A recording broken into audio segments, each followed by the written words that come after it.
Hello बच्चों, very very good evening to my YouTube channel GFS guide by Udit sir ji. आज जो है मैं आप लोगों के लिए बहुत ही इम्पोर्टेंट लेक्चर लेकर के आया हूँ। मेरे लेक्चर पर ध्यान दीजिए। आज जो है मैं आप लोग IIT मेंस के बेसिस पे पढ़ाऊंगा। आज मैं आप लोगों को फोटो इलेक्ट्रिक इफेक्ट समझाऊंगा, जिसको आप लोगों को समझने की ज़रूरत है। बहुत ही इम्पोर्टेंट लेक्चर है।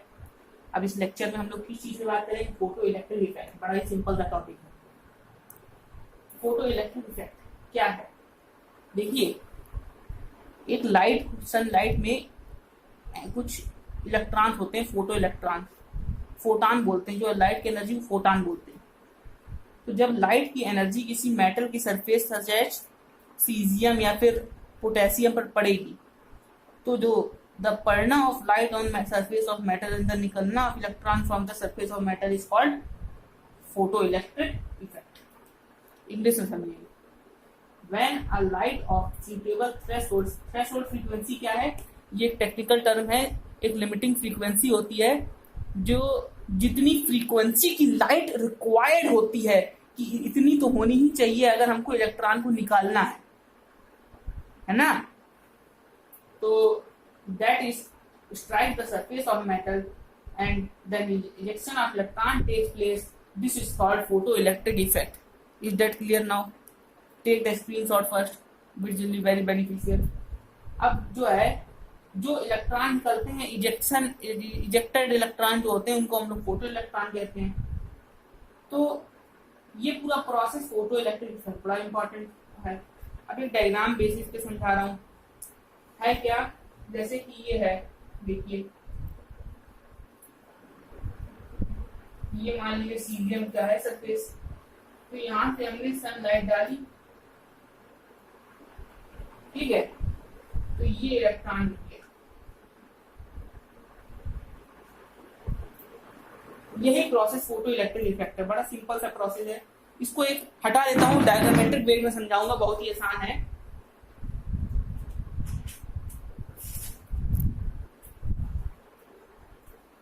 ठीक है, हटा देता हूँ उसको।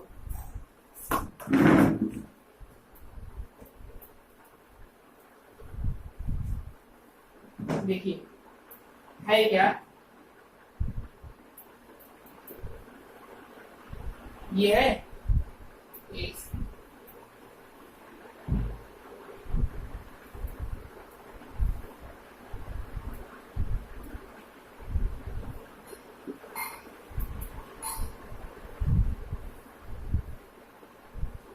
ठीक।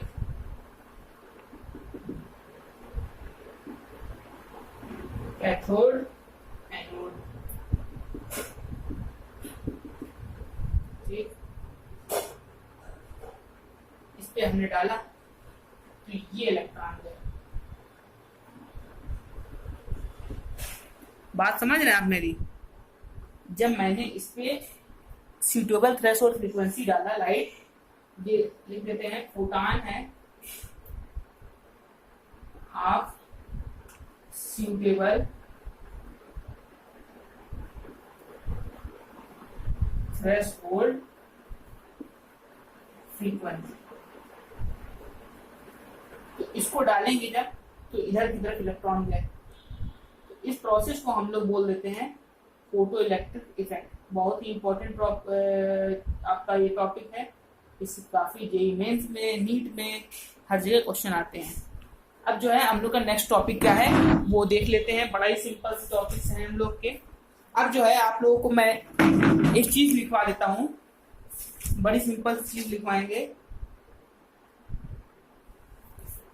देखिए मैं क्या समझाने जा रहा हूँ, ये हटा नोट कर लीजिए, स्क्रीनशॉट। ये देखिए,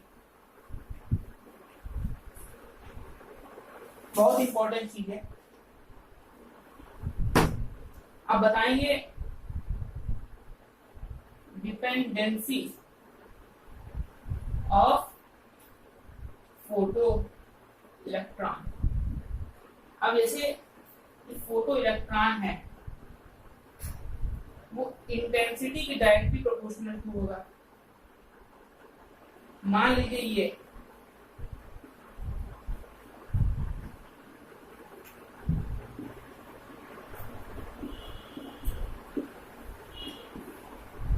जितनी ज्यादा इंटेंसिटी की लाइट होगी उतने ही ज्यादा इलेक्ट्रॉन तो इसकी तरफ एनोड की तरफ जाएंगे।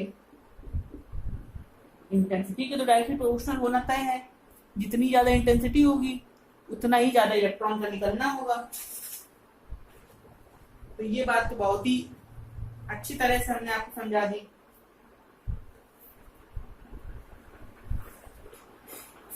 अब है क्या, इतनी सी बात हो गई। दूसरी बात क्या है, जैसे इलेक्ट्रॉन कितनी तेजी से निकलेंगे, तेजी से अर्थात बात कर रहे हैं kinetic energy of photo electron.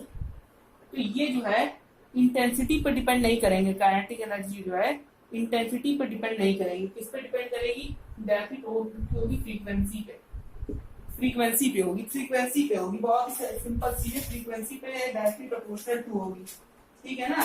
अब एक ग्राफ बना रहा हूँ, देखिए ग्राफ बना रहा हूँ, ये ग्राफ बड़ा ही इंपॉर्टेंट है।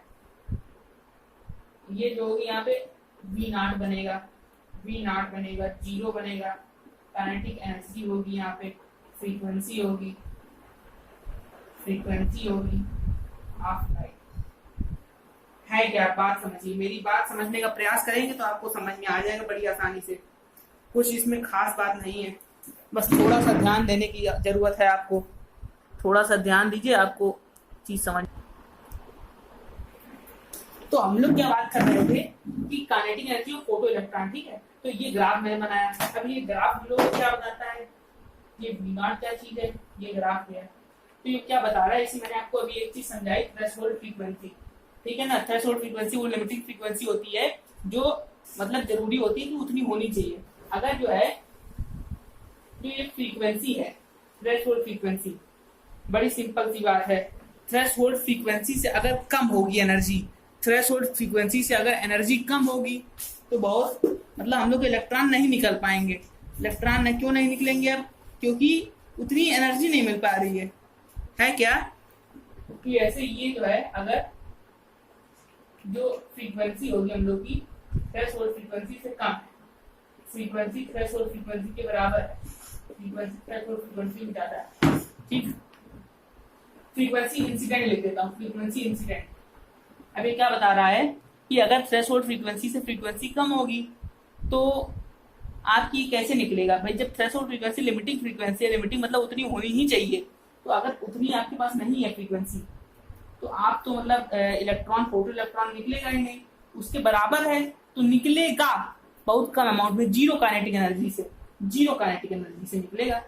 अगर ज्यादा है तो मैक्सिमम काइनेटिक एनर्जी निकलेगी। देखिए आई यहाँ से निकलेगा मैक्सिमम काइनेटिक एनर्जी, मैक्सिमम। ये जो है ग्राफ बड़ा इंपॉर्टेंट ग्राफ है।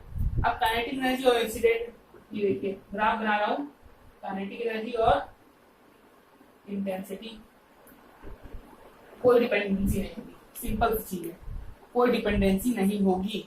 तो ये ग्राफ था, ये हमने आपको थ्रेशोल्ड फ्रीक्वेंसी से समझाया कि अगर इससे कम है, इससे बराबर है, ज्यादा होगी तो बहुत अच्छे निकलेगी, इससे जीरो काइनेटिक एनर्जी इसमें निकलेगी ही नहीं। तो ये बहुत सी सिंपल सी चीज थी। अब हम लोग जो है आगे जाएंगे और हम लोग अब थोड़ी सी चीज पढ़ेंगे, photo electric equation, Einstein photo electric equation.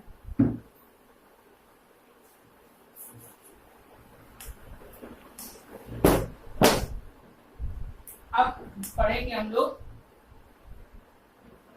Einstein photo electric equation. बड़ी सिंपल सी चीज है, आइंस्टाइन फोटो इलेक्ट्रिक इक्वेशन। अब आपको फोटो इलेक्ट्रिक इक्वेशन समझा देते हैं। तो अब बात क्या है कि हम लोग समझेंगे आइंस्टाइन फोटो इलेक्ट्रिक इक्वेशन। तो आइंस्टाइन ने कहा मैटर पे सुटेबल थ्रेशोल्ड फ्रीक्वेंसी डालते हैं तो वो दो तरह में यूज होती है।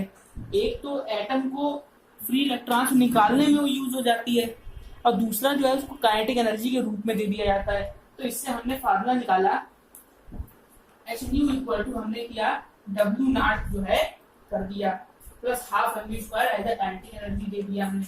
अब W नॉट क्या है, उसको hν नॉट कह दिया हमने, ठीक। hν equal to hν not कह दिया, इसको भी W कह सकते हैं, W equal to W naught था, ठीक है। उसको इलेक्ट्रॉन फ्री करने में इतना देना पड़ा, प्लस हाफ हमने उसको दे दिया as a kinetic energy, initial kinetic energy. तो डब्ल्यू एच यू हो गया, एच न्यू नॉट हो गया, तो H nu equal to H nu naught plus half M V square. तो एम वी स्क्वायर इधर गया, हाफ एम वी उधर गया, तो हाफ एम वी स्क्वायर, तो यहाँ हो जाएगा H C upon lambda minus H C upon lambda naught. अगर हम लोग यहाँ से एच सी कॉमन ले लें तो हम लोग को मिलेगा 1 लेमडा माइनस 1 लेमडा, तो half M V square equal to H C 1 lambda minus 1 lambda naught. ये है आइंस्टाइन